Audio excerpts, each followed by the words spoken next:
ओम अज्ञानतिमिरन्धस्य ज्ञानाञ्जनशलाखया चक्षुरुन्मीलितं येन तस्मै श्रीगुरुवे नमः।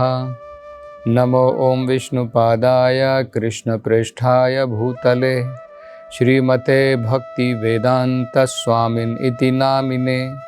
नमस्ते सरस्वते देवे गौरवाणी प्रचारिणे निर्विशेषा शून्यवादी पाश्चात्य देशतारिणे। जय श्री कृष्ण चैतन्य प्रभु नित्यानंद श्री अद्वैत गदाधर श्रीवासदि गौर भक्तवृंदा। हरे कृष्णा कृष्ण कृष्णा हरे हरे, हरे राम राम राम हरे हरे। हरे कृष्णा।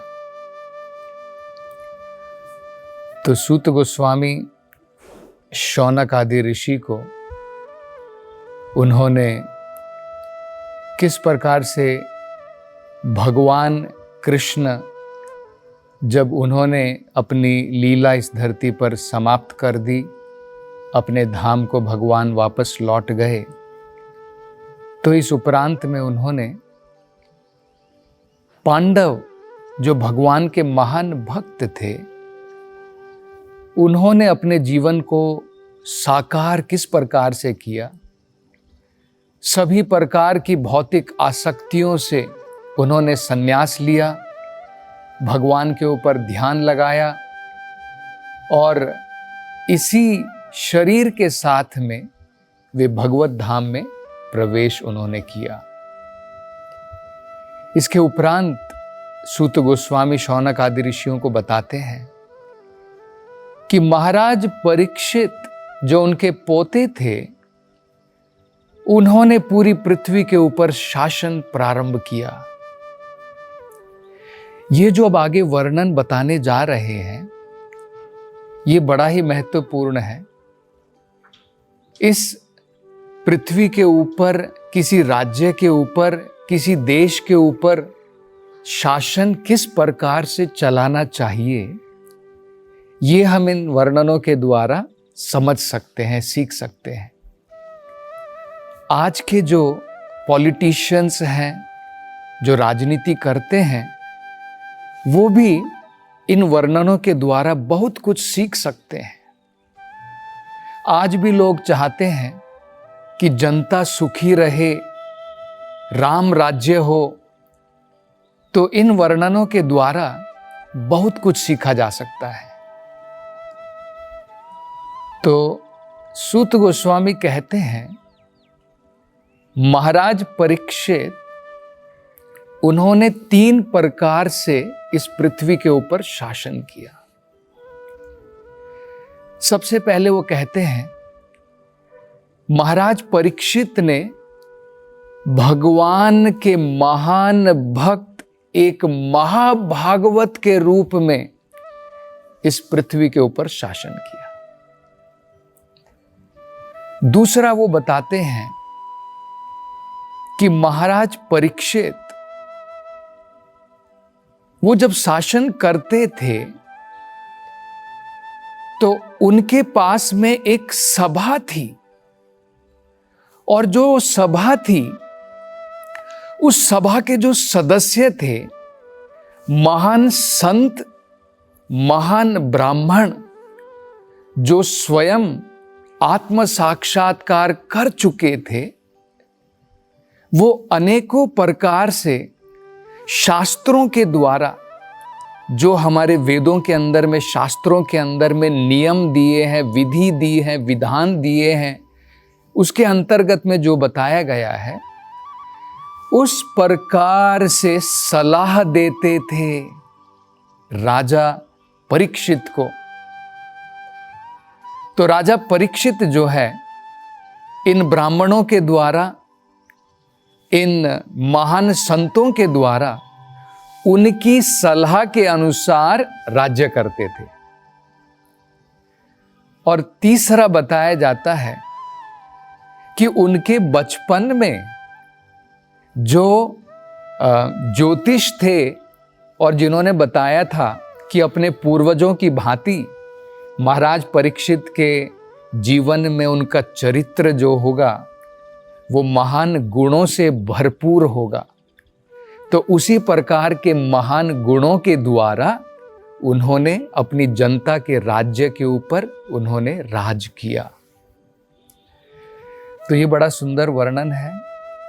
सबसे पहला सबसे महत्वपूर्ण होता है कि जो राजा होता है उसे नर देव कहा जाता है। नर देव मतलब वो मानव के शरीर में है लेकिन भगवान का प्रतिनिधि है। जो भी हमारा शासक होना चाहिए उसे ऐसा नहीं सोचना चाहिए कि ये मेरी जायदाद है, ये मेरी प्रॉपर्टी है, सब कुछ मेरा है, मैं शासन कर रहा हूं। जो शासन करने वाला होता है, जो शासक होता है, उसको ये पूर्ण प्रकार से पता होना चाहिए कि सब कुछ भगवान का है और मैं भगवान के प्रतिनिधि के रूप में जनता के ऊपर शासन करूं। भगवान की इच्छा के अनुसार जो भगवान की योजनाएं हैं, जो भगवान के विचार हैं, वो लोगों को प्रदान करने के लिए भगवान के प्रतिनिधि के रूप में, नरदेव के रूप में शासन करूं। तो ये तभी संभव है जब व्यक्ति अपने जीवन में महाभागवत की पोजीशन उसने ग्रहण कर ली है। ये हमने पिछली कथाओं में इसका वर्णन सुना था। 3 प्रकार के भक्त होते हैं। एक जो सबसे पहली सीढ़ी पर है, अभी उसने केवल भगवान की भक्ति प्रारंभ मात्र की है, उसका मन अभी विशाल नहीं है, वो अभी महात्मा नहीं बना है। उसके बाद में होता है मध्यम अधिकारी और उससे ऊपर होता है उत्तम अधिकारी, जो भगवान को हर एक जगह पर देख सकता है। इस प्रकार का व्यक्ति मात्र शासन करने योग्य है। ये हम स्वयं महाराज युधिष्ठिर के जीवन में भी देख सकते हैं, ये हम महाराज परीक्षित के जीवन में भी देख सकते हैं। और ये वेदों के अंदर में बताया है कि अब जैसे हम देख रहे हैं कि जब महाराज परीक्षित का जन्म हुआ था तो उनके बारे में बताया था कि उनके अंदर में अपने पूर्वजों की भांति अनेकों प्रकार के महान गुण उनके जीवन में रहेंगे। ये महान गुण कहाँ से आते हैं? तो भागवत में बताया है, यस्यास्ति भक्तिर् भगवती अकिंचना सर्वे गुणे तत्र समासते सुराहा। जिस व्यक्ति के अंदर में भगवान की अकिंचन भक्ति है, देवताओं के सभी अच्छे गुण उस व्यक्ति के अंदर में ऑटोमेटिकली अपने आप आ जाते हैं। मतलब क्या है? भगवान की भक्ति में अगर हम बढ़ जाते हैं, महाभागवत बन जाते हैं, सारे अच्छे गुण अपने आप हमारे अंदर में आ जाएंगे। तो जरा सोचिए, इस प्रकार का व्यक्ति अगर हमारे ऊपर शासन करेगा तो जनता कितनी खुश रहेगी। इसलिए वेदों में कहा है ना, सर्वे जनाः सुखिनो भवन्तु। ये वेदों का वाक्य है। वेद चाहते हैं कि सारी जनता, सारे के सारे जीव जो हैं, सुखी पूर्वक इस भौतिक संसार में रहें और आध्यात्मिकता में प्रगति करते रहें। और दूसरा ये कि महाराज परीक्षित जैसे जो राजा हुआ करते थे, वो अपने मनोविचार के द्वारा शासन नहीं करते थे। जो उनकी जो सलाहकार होते थे, जो उनकी एक सभा होती थी, उसमें महान ऋषिगण, उसमें महान ब्राह्मण, जिनको आत्म साक्षात्कार की प्राप्ति है, जो त्रुटियों से परे हैं, जो 4 प्रकार की गलतियां नहीं करते हैं संसार में, उस प्रकार के व्यक्ति जो हैं महाराज परीक्षित को या राजा को सलाह देते थे। उनके क्या गुण होते थे? वो कभी भी कोई भी सैलरी राजा से नहीं लेते थे कि मुझे भत्ता चाहिए, मुझे वेतन चाहिए, वेतन लेने के बाद ही मैं जो, अगर वो वेतन के ऊपर निर्भर है तो वो सही प्रकार की सलाह कभी नहीं दे पाएगा। आज से कुछ 100 साल पहले की बात भी हम देख सकते हैं। चाणक्य पंडित इस प्रकार के ब्राह्मण थे जो बड़ा सरल जीवन जीते थे, प्रधानमंत्री के रूप में थे चंद्रगुप्त के समय में, और वो राजा से किसी भी प्रकार का वेतन नहीं लेते थे। और आज भी हम देखते हैं कि चाणक्य के जो वाक्य हैं, उनकी जो नीतियां हैं, लोग राजनीति जो है उसमें उसका पालन कर सकते हैं। बड़ी ही सुंदर उन्होंने जो है सलाह दी है राज्य को किस प्रकार से चलाना चाहिए। तो इनके द्वारा जो है, इनकी सलाहों के द्वारा राज्य को चलाया जाता था। शासक इस प्रकार से राज्य को चलाते थे। और ये जो ब्राह्मण होते थे, ये जो महान ऋषिगण होते थे, ये भी अपने मनोविचार के द्वारा नहीं कि मेरे मन में आ गया कि भाई इस प्रकार की सलाह देनी है, ऐसा तुम करो, ऐसा तुम करो, ऐसा नहीं है। वो भी क्योंकि आत्म साक्षात्कार की उनको प्राप्ति थी, वेदों के द्वारा, शास्त्रों के द्वारा, जो शास्त्र जो हैं भगवान के प्रतिनिधियों ने, महान संतों ने जिनकी रचना की है, ये वेद क्या है? ये भगवान के ही वाक्य हैं जो इन महान संतों ने लिखे हैं। जैसे वेद व्यास है, पराशर मुनि है, मनु है जिन्होंने मनु संहिता लिखी है। तो ये भी जो भी ये वेद के जो शास्त्र होते हैं, ये सभी समय के लिए, सभी जगहों के लिए उपयुक्त हैं। ऐसा नहीं है कि पुराने समय में शास्त्र ठीक है, मनु संहिता वगैरह पुराने समय के लिए ठीक थी, आज के काल के लिए अलग अलग कानून हमें बनाने पड़ते हैं। आज हम देखते हैं कि पार्लियामेंट के अंदर में रोज नए नए कानून बनते हैं, और बाद में जब हम उसमें से कुछ निकालना चाहते हैं, उसी कानून को हम दोबारा बदल देते हैं।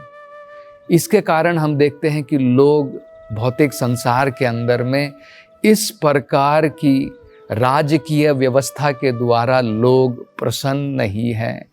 जगह जगह पर लोग कष्ट भोग रहे हैं, भूखमरी है, सही प्रकार से लोगों के पास में सुविधाएं नहीं हैं, और जो राजा हैं वो सब सत्ता में किसी न किसी प्रकार से वोटिंग के द्वारा आ जाना चाहते हैं, और जब तक वो रहते हैं केवल लूटपाट मात्र करते हैं।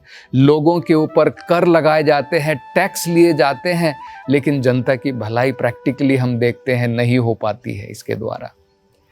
तो ये हमें समझना है, राज्य किस प्रकार से चलाना चाहिए, ये हम महाराज परीक्षित के द्वारा सीख सकते हैं।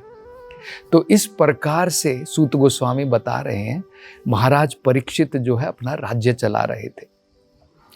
आगे वो बताते हैं कि महाराज परीक्षित ने महाराज उत्तर जो थे, उत्तरा, उनकी पुत्री जो थी इरावती, उनके साथ में उनका विवाह हुआ, और उन्होंने 4 पुत्रों को जन्म दिया, जिनमें से बड़े पुत्र, ज्येष्ठ पुत्र थे राजा जन्मेजय। वो भी एक महान राजा आगे जाकर के होंगे, इसका वर्णन बाद में आता है। तो महाराज जन्मेजय उनके वरिष्ठ, उनके ज्येष्ठ पुत्र के रूप में पैदा हुए। और आगे सूत गोस्वामी कहते हैं, महाराज परीक्षित ने 3 बड़े ही महत्वपूर्ण अश्वमेध यज्ञ अपने इस पृथ्वी के ऊपर करवाए। ये अश्वमेध यज्ञ जो है वो इस प्रकार से कराए जाते थे कि महाराज परीक्षित, जो आज हस्तिनापुर का राज्य है, जिसे आज दिल्ली कहते हैं, वो पूरे पृथ्वी का केंद्र माना जाता था। वहां पर स्थित रह करके सम्राट के रूप में रहते थे, एम्परर के रूप में, और उनके अंतर्गत में छोटे छोटे राजा अलग अलग देशों में, अलग अलग राज्यों में राज करते थे, उनके अधीन होकर के। तो उसी अधीनता के लिए ये जो है अश्वमेध यज्ञ जो है कराए जाते थे। तो उन्होंने 3 बड़े ही महत्वपूर्ण अश्वमेध यज्ञ कराए, और उसके लिए उन्होंने अपने गुरु की जो है उनको चुना, कृपाचार्य को चुना। और ये हम समझ सकते हैं, अगर हम अपने जीवन के अंदर में आध्यात्मिक प्रगति करना चाहते हैं तो गुरु की बिना दिशा दिखाए हुए हम अपने जीवन के अंदर में आध्यात्मिक प्रगति नहीं कर सकते हैं। तो ये भी हम महाराज परीक्षित के जीवन से सीख सकते हैं।